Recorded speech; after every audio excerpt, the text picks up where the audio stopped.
Maestro, well, here we are at the close of rehearsal. We've got some repertoire to talk about with the last half of the season. March the 4th and 5th, it's titled Brahms' First Piano Concerto, but I thought before we talk about Brahms and Schumann, which you put together for a good reason, I'm sure, let's talk about the Detlev Glanert Three American Preludes. So Detlev Glanert's piece is basically a follow-up on what we've done last season with the 14 American Preludes. And when I asked Detlev to write one for us, we only have actually American composers, but we had a French and a German composer to enrich a little bit the spectrum and show their view of American music. And Detlev had at the same time a request from the Boston Symphony for Tanglewood, and so he decided to write another prelude for them.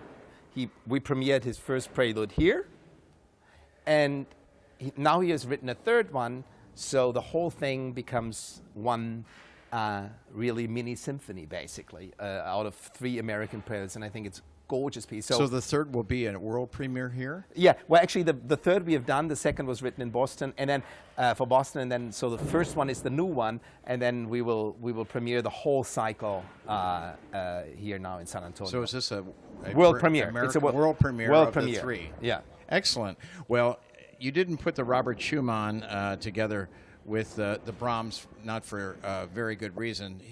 Schumann has died in 1856. Yeah. Here's Brahms that's composed this 1858, but it changes somewhat with Joachim's help into a piano concerto from what was going to be, a symphony, I think, even originally. Well, Brahms was very scared writing for the orchestra, and Beethoven was a huge shadow. Before he wrote his first symphony, so he had the piano concerto, and then, of course, the Requiem was actually his first big symphonic work, and that led him basically into the symphonic world. But, of course, for Brahms, his mentor, Robert Schumann, was the most important resource. And actually, in instrumentation and orchestration, he always took Schumann as an example and as a master. And nowadays, we criticize Schumann so much for his orchestration, which I never understood, and praise Brahms, but I think Brahms comes totally out of that tradition from Robert Schumann, though the two composers are a completely different world. I mean, I think their language and their melodic lines are from a very different concept. So his first piano concerto is it's a daunting piece for any pianist, because there's this big octave trills in the first movement. It's a gigantic first movement, a beautiful dialogue between the orchestra and the soloist.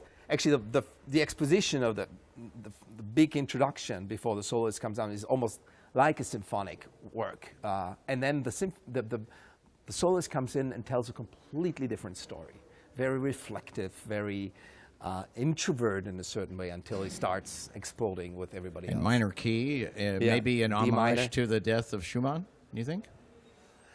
No, I don't think so.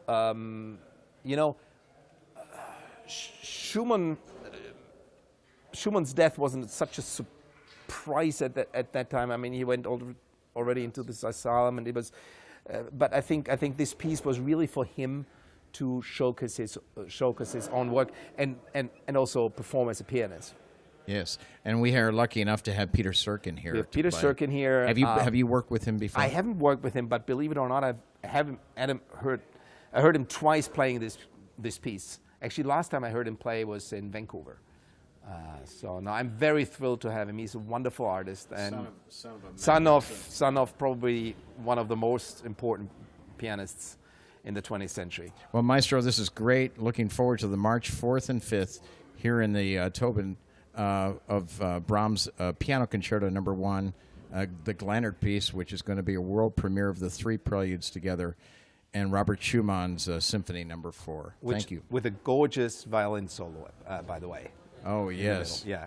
Absolutely. Let's not forget that. And Brahms got that idea, I'm sure, from Schumann for his first symphony. They were, as I say, I knew that you didn't put Schumann and Brahms in the same performance together that without a good reason. Yeah, they made sense. Well. Thank you, Maestro. Thank you very much.